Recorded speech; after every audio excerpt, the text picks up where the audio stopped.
I remember the day Mr. Tanaka first arrived at Sakura Academy for Gifted Students. It was April 1985. The cherry blossoms were in full bloom, and the air smelled sweet with promise. Being a third-year student at the most well-known school in our prefecture was something I took pride in. My parents had worked hard to get me here, and I was determined to make them proud. Our previous math teacher had left suddenly. A family emergency, they said, though rumors spread that he had suffered some kind of breakdown. When Mr. Tanaka walked into our classroom that Monday morning, something felt off from the start. He was tall and thin, with perfect posture, and clothes that seemed too neat, too perfect.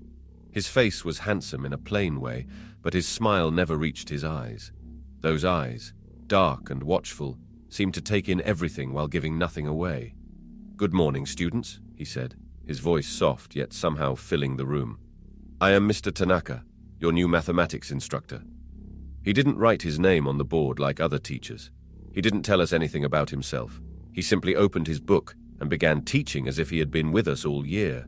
The strange thing was how good he was at it. Complex equations that had confused us for weeks suddenly made sense.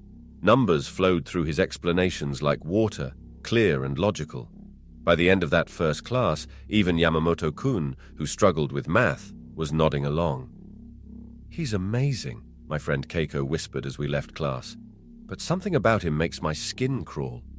I laughed it off, but I knew what she meant. The first truly odd incident happened about 2 weeks after Mr. Tanaka arrived.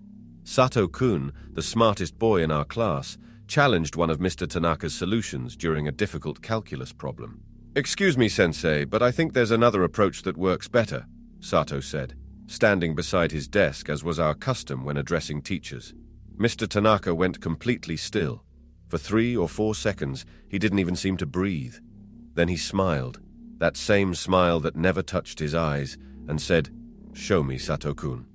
Sato walked to the board and began writing out his solution.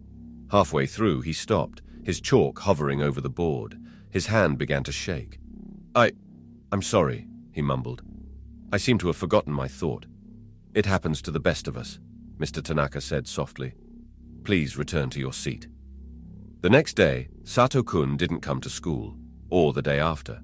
When he returned a week later, he was different, quieter, with dark circles under his eyes. When I asked what happened, he just shook his head and said, "I couldn't sleep. Bad dreams." He never questioned Mr. Tanaka.